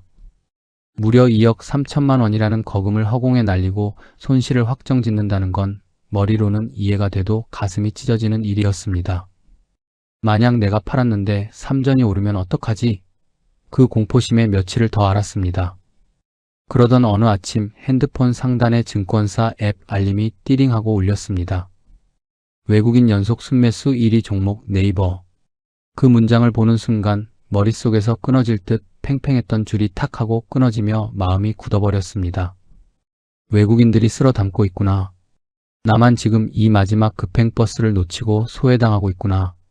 그날 오전 저는 거실에 혼자 앉아 떨리는 손으로 앱을 켰습니다. 삼성전자 전량 매도. 손가락 끝이 사정없이 떨렸습니다. 이건 단순한 주식 매도가 아니었습니다. 1년 넘게 버텨온 내 인내심의 실패작이라는 도장을 찍는 것이었고 2억 3천만 원이라는 거액의 손실을 내 손으로 인정하는 처형식이었습니다. 잠깐 눈을 감고 심호흡을 했습니다. 3전은 내 은퇴 자금을 묶어두고 피를 말릴 뿐이다. 기회를 잡으려면 지금 움직여야 한다. 눈을 번쩍 뜨고 매도 버튼을 강하게 눌렀습니다. 체결 알림이 줄줄이 떴습니다. 순식간에 정리된 잔고에 뜬 숫자는 7억 6천이었습니다. 10억에서 2억 3천만 원이 넘게 흔적도 없이 사라진 돈. 가슴 어딘가가 쿵하고 내려앉으며 속이 울렁거렸습니다. 하지만 슬퍼할 겨우가 없었습니다. 이제 제대로 된 곳에 넣어서 복구하면 된다는 묘한 해방감이 밀려왔습니다. 저는 그 길로 곧장 7억 6천만 원이라는 예수금 전부를 네이버 매수창에 쏟아 넣었습니다. 매수가 25만 원, 수량 3,047주, 총 매수 금액 7억 6,175만 원. 확인 버튼을 누르는 제 손가락은 방금 전 3전을 팔 때보다 훨씬 매섭고 빨랐습니다. 참 신기하게도 이번엔 손이 전혀 떨리지 않았습니다. 떨릴 여유조차 없었습니다. 이번 선택은 무조건 맞다. 흐름을 제대로 탔다는 강한 확신이 온몸을 지배하고 있었으니까요. 매수 완료. 뜨거운 버튼을 누르고 난 뒤 저는 핸드폰을 뒤집어 놓고 창밖을 바라보았습니다. 잘한 거겠지. 이번엔 제대로 길을 잡은 거겠지. 그 뜨거웠던 오전만큼은 제 판단을 손톱만큼도 의심하지 않았습니다. 매수를 마치고 난 그날 오후 저는 2시간에 한 번씩 앱을 열었습니다. 25만 원, 25만 2천 원, 다시 25만 5천 원. 조금씩 초록색 양봉이 위로 뻗어나가고 있었습니다. 삼성전자 들고 있을 때랑은 화면이 주는 느낌 자체가 달랐습니다. 그땐 숫자를 보는 게 두려워서 앱을 열기가 무서웠는데 이번엔 볼수록 가슴이 뻥 뚫리는 것처럼 기분이 좋았습니다. 다음날 아침 눈을 뜨자마자 제일 먼저 한 일도 머리맡에 핸드폰을 켜고 앱을 여는 거였습니다. 26만 원. 전날보다 무려 만원이 올라 있었습니다. 3047주니까 주당 만원만 올라도 하룻밤 사이에 3천만 원이 넘는 돈이 내 계좌에 불어나는 셈이었습니다. 저는 침대에 걸터 앉아 그 숫자를 보며 멍하니 한참을 있었습니다. 삼성전자를 들고 있던 1년 동안은 단 한 번도 경험해보지 못한 기적이었습니다. 그 다음 날도 올랐습니다. 또 그 다음 날도 멈추지 않고 올랐습니다. 26만 원, 27만 원, 어느새 28만 원. 네이버로 갈아탄 지 일주일도 안 됐는데 화면에 찍힌 평가이익이 9천만 원을 넘어가고 있었습니다. 삼성전자에서 뜯겨나갔던 그 피 같은 손실이 빛의 속도로 메워지고 있었습니다. 저는 그게 그렇게 좋을 수가 없었습니다. 가슴속 깊이 박혀있던 2억 3천만 원짜리 시커먼 상처가 이렇게 빨리 아무는 게 꼭 꿈만 같았습니다. 어느 날 저녁 아내와 같이 밥을 먹다가 불쑥 물었습니다. 당신 요즘 뭐가 그렇게 좋아? 얼굴 표정이 왜 그래? 저는 밥 숟가락을 천천히 내려놓고 터져나오는 웃음을 참으며 조심스럽게 말을 꺼냈습니다. 저번에 내가 주식 조금 굴려본다고 했잖아. 그게 요즘 좀 제대로 되는 것 같아. 아내가 숟가락을 멈추고 눈썹을 쓱 올리더군요. 그래? 얼마나 벌었는데? 저는 잠깐 망설이다가 대답했습니다. 그냥 조금. 정확한 금액은 끝내 말하지 못했습니다. 하지만 1년 만에 처음으로 그날 저녁밥은 참 달고 맛있었습니다. 그 무렵 저는 아들 녀석에게도 은근슬쩍 메시지를 하나 보냈습니다. 아버지가 내가 말한 네이버인가 뭔가 좀 샀는데 요즘 아주 잘 되더라. 아들 놈한테서 곧바로 답장이 왔습니다. 와, 진짜요? 아버지 눈썰미 대박이시네. 저도 지금이라도 살까 봐요. 그 짧은 문자 한 줄이 제 가슴을 얼마나 채워줬는지 모릅니다. 평생 주식시장에서 지기만 했던 못난 아버지가 처음으로 자식 녀석 앞에서 어깨를 으쓱하며 자랑을 한 날이었습니다. 그날 밤 잠자리에 들면서 저는 혼자 이런 생각을 했습니다. 그래, 내가 30년 동안 장사하면서 그냥 놀고 먹은 게 아니야. 현장 바닥 굴러먹으면서 분위기 바뀌는 거 남들보다 빨리 읽고 거래처 움직이기 전에 먼저 치고 나가는 눈 하나는 내가 확실했잖아. 주식도 결국 장사처럼 흐름을 읽는 거였어. 나는 이번에 그걸 제대로 해낸 거야. 그렇게 생각하니 오랜 패배감은 사라지고 온몸에 자신감이 터질 듯이 차올랐습니다. 다음 날도 네이버는 거침없었습니다. 28만 원이 28만 5천 원이 되고 28만 5천 원이 어느덧 29만 원 목전까지 바짝 다가섰습니다. 이 기세라면 3전 손실을 다 메우는 걸 넘어 내 인생 최고의 대박이 터질 것만 같았습니다. 그날 오전 저는 평생 눈팅만 하던 주식 커뮤니티에 태어나서 처음으로 글이라는 걸 써봤습니다. 25만 원에 네이버 올인한 사람입니다. 지금 평가이익 1억 원 가볍게 넘어섰네요. 다들 힘내십시오. 글을 올리자마자 밑으로 댓글이 순식간에 달렸습니다. 와, 진짜 부럽습니다. 형님 완전 고수시네요. 나도 3전 팔고 네이버 따라 살걸. 거실 소파에 누워 그 댓글들을 하나하나 읽어내려가는데 나도 모르게 혼자 실실 웃음이 새어나왔습니다. 평생 주식의 주자만 나와도 창피해서 고개를 돌렸던 내가 이제는 주식시장의 승리자가 되어 사람들에게 떳떳하게 훈수를 두고 있었던 겁니다. 29만 원. 초록색 차트가 그 꼭대기 숫자까지 딱 찍던 날 제 머릿속 계산기는 쉴 새 없이 두드려졌습니다. 조금만 더, 딱 한 발짝만 더 오르면 그 억울했던 2억 3천만 원을 다 복구하고 내 평생의 원금을 회복한다. 원금 회복. 그 달콤한 네 글자가 눈앞에서 눈부시게 아른거렸습니다. 30년 피 터지게 장사하는 것보다 주식이 훨씬 쉬운 거 아닌가? 그런 오만하고도 말도 안 되는 착각이 잠시였지만 제 눈앞에 진짜 현실처럼 느껴지던 순간이었습니다. 29만 원 고점에서 잠시 숨을 고르는 화면을 바라보며 저는 두 손을 꼭 쥐었습니다. 조금만 더 올라라. 탐욕에 눈이 멀어버린 제 머릿속엔 오직 그 간절한 생각밖에는 없었습니다. 29만 원. 기세 좋게 치솟던 그 숫자가 며칠째 그 자리에서 멈춰 서 있었습니다. 오르지도 않고 그렇다고 크게 내리지도 않았습니다. 처음엔 그저 숨 고르기라고 생각했습니다. 워낙 단기간에 무서운 속도로 올라왔으니 다음 도약을 위해 잠시 쉬어가는 구간이겠거니 했습니다. 주식책 어디선가 건강한 조정이라는 말을 본 기억도 났습니다. 그런데 며칠이 더 지나도 네이버는 29만 원의 벽을 넘지 못했습니다. 고개가 조금 가우뚱해지던 어느 날 아침 앱을 열어보니 화면에 28만 원이 찍혀 있었습니다. 만 원 빠졌네. 그때까진 전혀 걱정되지 않았습니다.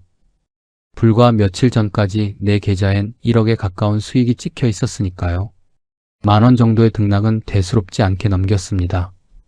하지만 다음 날은 27만 5천 원이었습니다. 그 다음 날은 27만 원으로 내려앉았습니다. 슬슬 명치 끝이 답답해지기 시작했습니다.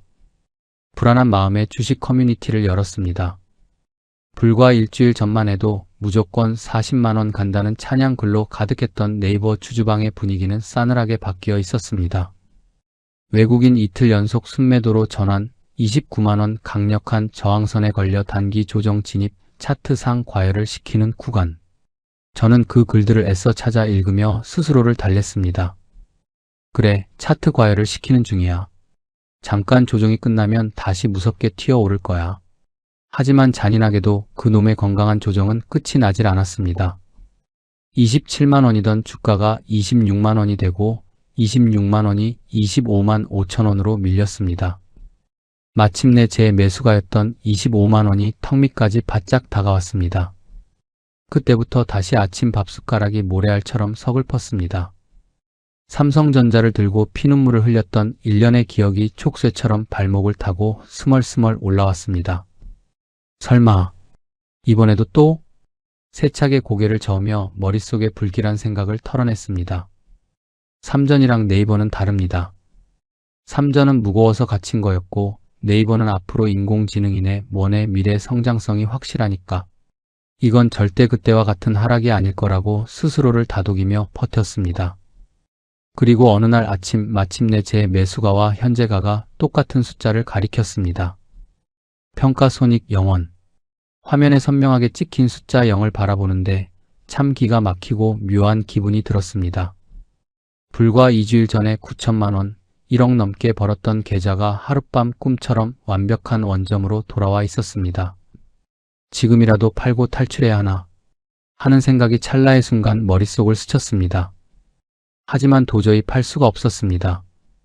여기서 본전에 던져버리면 저는 아무 소득도 없이 삼성전자에서 날린 생돈 2억 3천만 원만 길바닥에 버린 꼴이 되는 거였습니다. 내 손으로 실패를 완전히 인정하는 것 같아서 매도 버튼에 도저히 손이 가지 않았습니다. 그렇게 결국 던질 수 있는 마지막 기회를 놓쳤습니다. 25만 원은 결코 버팀목이 되어주지 못했습니다. 지지선이 깨지자 하락 속도는 더 빨라졌습니다. 24만 원, 23만 원. 숫자가 내려갈수록 역설적이게도 파는 것은 불가능에 가까워졌습니다.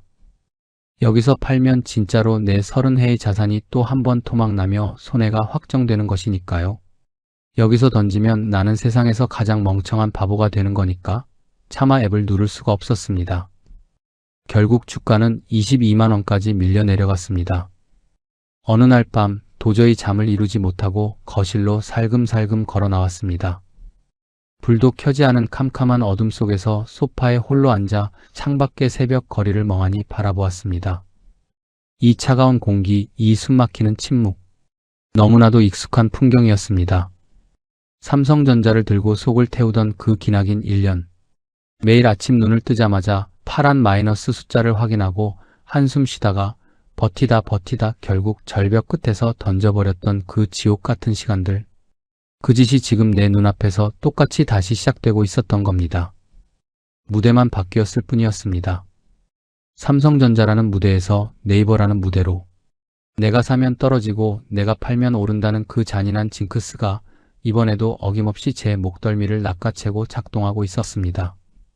다음날 아침 밤새 잠을 설쳐 눈이 퉁퉁 부은 채로 핸드폰을 켰습니다. 네이버 현재가 21만 원대. 파랗게 질린 숫자를 바라보며 저는 한동안 뇌가 정지된 것처럼 아무런 생각도 할 수 없었습니다.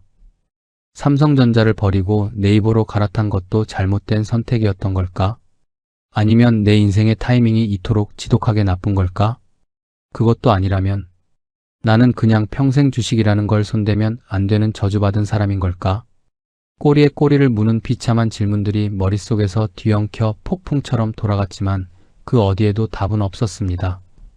계좌도 제 마음도 그저 한없이 무겁고 차갑게 가라앉아 있을 뿐이었습니다. 주가가 21만 원대로 힘없이 밀린 이후 저는 한동안 주식 앱을 열지 않았습니다. 열어봤자 내 눈을 찌르는 파란 불 외엔 좋을 게 전혀 없었으니까요. 보면 볼수록 속만 쓰리고 명치만 아팠습니다. 그냥 덮어두자. 대기업인데 언젠간 오르겠지. 그렇게 생각하기로 했습니다.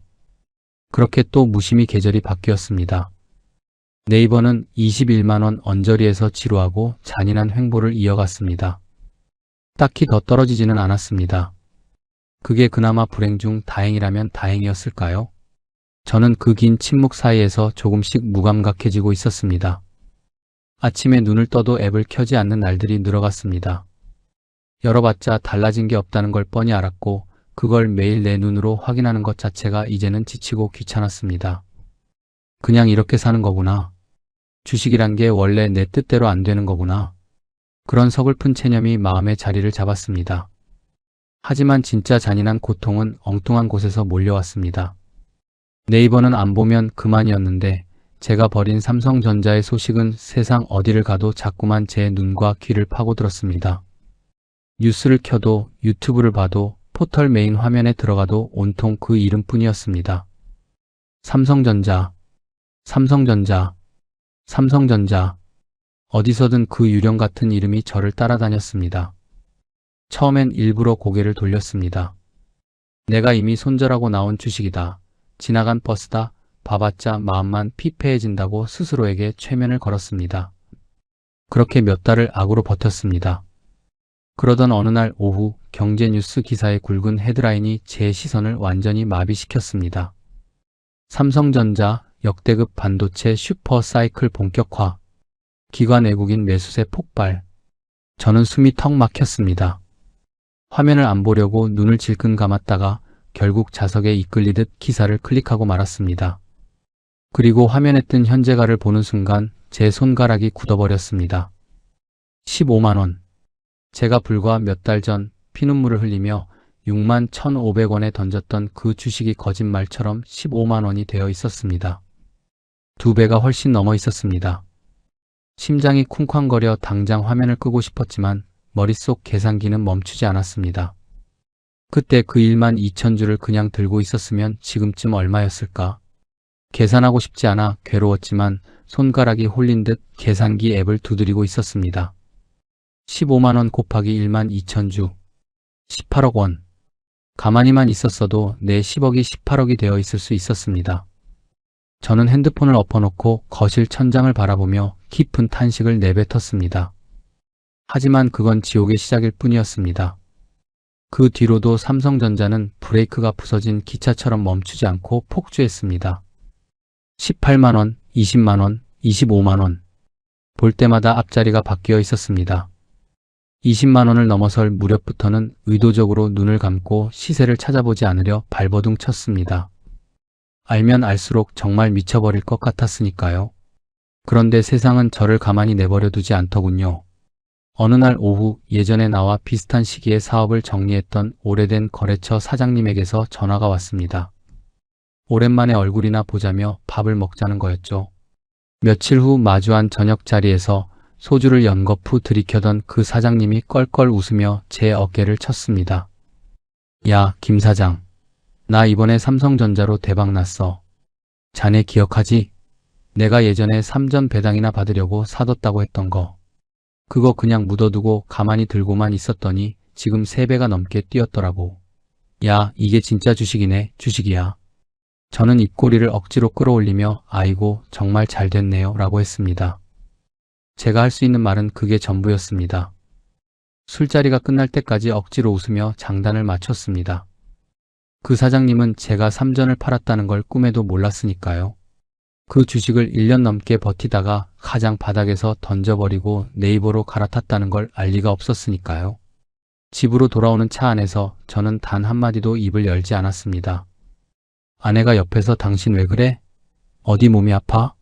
라며 걱정스레 물었지만 그저 창밖만 보며 괜찮아. 라고 낮게 읊조릴 뿐이었습니다. 전혀 괜찮지 않았습니다. 그리고 시간이 더 흘러 마침내 뉴스 전면에 삼성전자 32만원 돌파라는 속보가 도배되던 날, 저는 손을 벌벌 떨며 아주 오랜만에 직접 시세를 검색해 보았습니다. 삼성전자 현재가 32만원, 내가 6만 1,500원에 팔았던 주식이었습니다. 3배, 4배를 넘어 정확히는 5배가 넘게 폭등해 있었습니다.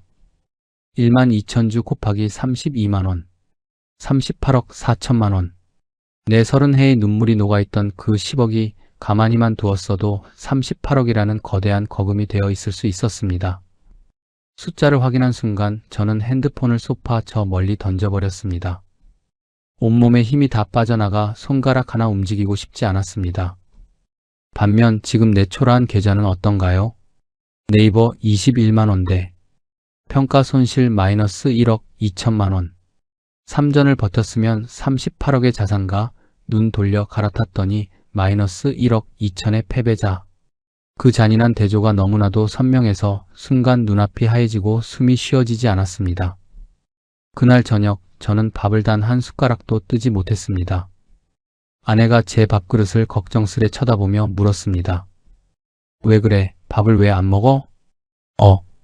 그냥 오늘따라 입맛이 통 없네. 그 비참한 말밖에는 할 수가 없었습니다. 30년 동안 거친 현장에서 장사하면서 제 인생에서 가장 힘들었던 날들에도 저는 악착같이 밥은 삼켰습니다. 당장 내일 직원들 월급을 못 줄 것 같아 피가 마르던 날에도, 큰 거래처가 한꺼번에 부도나서 날아간 날에도 깡으로 밥은 먹었습니다. 그런데 그날은 목구멍으로 밥알이 단 한 톨도 넘어가지 않았습니다. 내 주식으로 돈을 잃은 고통과 내가 가만히만 있었어도 벌 수 있었던 수십억의 돈을 내 손으로 날려버린 고통. 그 두 가지는 완전히 차원이 다른 지옥이었습니다. 그 상대적 박탈감의 크기가 사람을 이토록 처참하게 무너뜨릴 줄은 평생 몸으로만 살아온 저는 정말이지 미처 몰랐습니다. 네이버 21만원대. 저는 어느덧 그 18원 숫자에 그냥 익숙해지기로 했습니다. 주가가 다시 올라가길 간절히 기대하는 것도, 혹은 여기서 더 내려갈까봐 밤잠을 설치며 무서워하는 것도 이제는 지칠 대로 지쳐 있었으니까요. 그냥 없는 돈셈 치고 묻어두는 거야. 대한민국 대표 기업인데 언젠간 제자리 찾겠지. 그 무기력한 말로 하루하루를 버텼습니다. 아내는 눈치가 보이는지 가끔 넌지시 묻곤 했습니다. 여보, 그 주식은 요즘 좀 어때? 그냥 그래. 조금씩이라도 올라가고는 있는 거야? 뭐 조금. 거짓말은 아니었습니다. 21만원에서 22만원 사이를 시계추처럼 지루하게 왔다 갔다 하는 중이었으니까요. 사실 그게 오르는 건지 아니면 바닥에 완전히 박제된 건지 저조차도 알 수 없었습니다. 저는 그 사이 계좌의 파란불에 완전히 무감각해져 있었습니다. 사실 그동안 네이버에 호재가 전혀 없었던 건 아니었습니다. 배달의 민족 인수검토 소식이 뉴스를 대대적으로 장식하기도 했습니다. 주주 커뮤니티가 오랜만에 기대감으로 잠깐 들썩였죠. 하지만 제 주가는 비웃기라도 하듯 꿈쩍도 하지 않았습니다. 분기 실적 발표 날 시장의 예상보다 나쁘지 않은 흑자 숫자가 찍히기도 했습니다. 하지만 주가는 역시나 미동조차 없었습니다. 좋은 소식이 나와도 전혀 오르지 않는 무거운 주식, 그게 시장에서 철저히 소외당한 네이버의 현실이었고 그게 제 은퇴 자금이 묶인 주식이었습니다. 그러던 어느 날 오후 핸드폰 화면에 굵직한 경제 뉴스 속보 알림이 하나 떴습니다. 젠슨 황 엔비디아 CEO 방한 확정, 이해진 네이버 의장과 독대 회동 예정. 전 세계 인공지능 AI 시장의 생사여탈권을 쥐고 흔드는 그 주역이 네이버의 수장을 만나러 온다는 얘기였습니다. 국가별 맞춤형 AI 인프라와 클라우드 협력을 심도 있게 논의할 것이라는 구체적인 내용이 뒤를 이었습니다. 그리고 그날 얼어붙어 있던 네이버의 거래량이 폭발하며 주가가 격렬하게 움직이기 시작했습니다. 정말 오랜만에 보는 가슴이 시원해지는 큰 폭의 상승이었습니다. 하지만 저는 빨간불로 가득 찬 그 화면을 바라보면서도 솔직히 예전처럼 마음 놓고 기뻐하지 못했습니다. 배민 인수설 때도 그랬고 깜짝 실적 발표 때도 그랬으니까요. 잠깐 반짝 올랐다가 주주들에게 희망 고문만 남긴 채 다시 제자리로 처박히던 그 잔인한 패턴을 저는 지난 1년간 너무나도 많이 봐왔습니다. 주식판에서 뼈저리게 배운 게 있습니다. 뉴스에 팔아라, 재료 소멸이다. 이번에도 회동 뉴스가 끝나고 나면 세력들이 귀신같이 주가를 다시 내리꽂을지도 모릅니다. 저는 그 생생한 리스크를 너무나도 잘 압니다. 그런데도 아주 오랜만에 제 가슴 속 깊은 곳에서 조심스러운 희망 하나가 슬그머니 고개를 들었습니다. 이번 엔비디아 뉴스는 지난 배민이나 실적 발표와는 확연히 무게감이 다른 이야기라는 생각이 직관적으로 들었기 때문입니다. AI 황제라 불리는 기업과의 파트너십이라면 그동안 네이버를 한물간 내수용 플랫폼으로만 치부하던 주식시장의 차가운 시선이 이제는 조금 달라질 수도 있지 않을까? 물론 확신은 없습니다. 예전처럼 무조건 대폭등할 거라는 철없는 호언장담은 이제 제 입에서 다시는 나오지 않습니다. 그냥 차분하게 지켜보자. 이번엔 기쁨이든 슬픔이든 결론을 너무 서두르지 말자. 그게 수없이 두들겨 맞으며 10억짜리 지옥을 버텨온 제가 할 수 있는 가장 솔직하고 성숙한 고백이었습니다. 하지만 적어도 오늘만큼은 아침에 눈을 떠 계좌 앱을 여는 게 두렵지 않은 날이었습니다. 오랜만에 찾아온 그 마음의 평정 행진. 그것만으로도 오늘 하루는 충분히 가치 있었습니다. 지금 제 계좌가 어떠냐고요? 솔직하게 말씀드리겠습니다. 아직 멀었습니다. 네이버를 25만 원에 샀던 제 주식은 최근 며칠 좀 올랐다고 해도 여전히 제 매수가를 회복하지 못했습니다. 삼성전자에서 날려버린 2억 3천만 원, 네이버에 묶여있는 또 다른 1억 2천만 원. 숫자로만 냉정하게 따지면 제 30해의 피땀이 녹아있던 10억 중에 상당 부분이 여전히 차가운 허공에 떠 있습니다. 결코 시원한 해피엔딩이 아닙니다. 그런데도 오늘 제가 부끄러움을 무릅쓰고 이 이야기를 꺼낸 건 제가 결국 대박이 났다거나 모든 돈을 기적적으로 복구했다고 자랑하려는 게 아닙니다. 그저 저처럼 지금 이 순간에도 파란 마이너스 숫자 앞에서 가슴을 쥐어짜며 밤잠을 못 자고 있을 수많은 분들께 제 실패를 거울 삼아 솔직한 고백을 건네고 싶었기 때문입니다. 저는 젊을 때부터 주식시장에서 늘 지기만 했던 사람입니다. 30 중반에 겁없이 덤볐다가 몇 천만 원을 날렸고 60이 넘어서는 평생의 자산 10억을 들고 들어와 삼성전자에서 2억을 날렸습니다. 그리고 달리는 말이라 믿었던 네이버 고점에 올인해서 또 1억 넘는 돈을 묻어두었습니다. 평생 진 사람, 그게 주식시장에서의 제 이름표입니다. 그런데 이 기나긴 지옥의 터널을 지나오며 돌아보니 제가 그동안 질 수밖에 없었던 이유가 이제야 너무나도 선명하게 보입니다. 삼성전자를 살 때 저는 입버릇처럼 이건 수익을 바란 게 아니다. 안전한 저축이다라고 스스로를 속였습니다. 하지만 정작 마이너스 30%가 되자 1년도 버티지 못하고 던져버렸습니다. 무서워서였을까요? 아닙니다. 내 삼전은 기어가는데 옆에서 네이버가 무섭게 타오르며 달리는 게 보였기 때문입니다. 내 돈이 잠자는 사이 남의 돈이 저 멀리 달아나는 걸 참아낼 인내심이 제게 없었던 겁니다. 그게 바로 조급함이었습니다. 네이버를 살 때도 마찬가지였습니다. 저는 시장의 흐름을 읽었다고 자만했고 이번엔 확실한 근거가 있다고 믿었습니다. 하지만 그 확신은 진짜 확신이 아니었습니다. 29만 원을 향해 무섭게 치솟는 초록색 숫자를 보며 그 탐욕에 제 눈이 멀어 스스로를 설득했을 뿐이었습니다. 이미 다 오른 버스를 보고 나서야 더 갈 것 같다고 맹신해버린 것, 그게 바로 위험한 추격 매수였습니다. 조급함과 추격 매수. 이 지독한 두 마리 괴물이 제 30해 인생을 야금야금 갉아먹고 있었던 겁니다. 30년 동안 거친 현장에서 자재업을 하면서 저는 몸으로 배운 철칙이 하나 있습니다. 결국 끝까지 버티는 사람이 이긴다. 경기가 아무리 꺾여도 믿었던 거래처들이 줄줄이 빠져나가도 끝까지 자기 자리를 묵묵히 지키고 앉아있던 미련한 사람이 결국엔 살아남아 마지막에 웃었습니다. 주식시장도 본질은 장사와 전혀 다르지 않았습니다.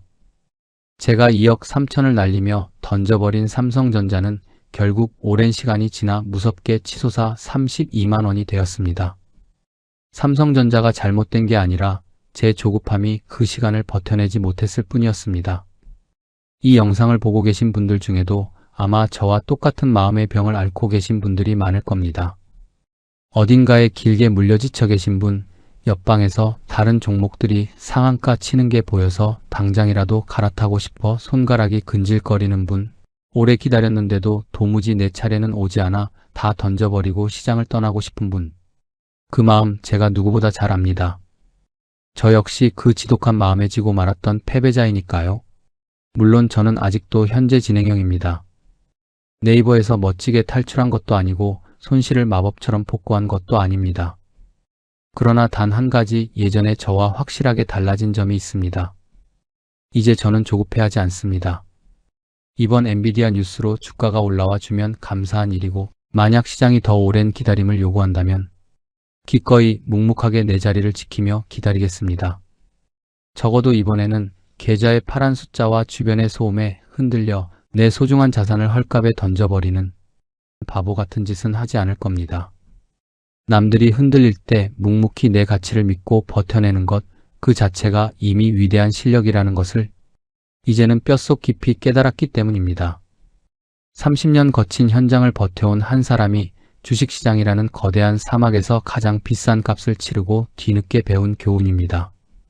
저는 이제야 이 잔인하고도 공평한 시장의 진리를 진짜로 믿기 시작했습니다.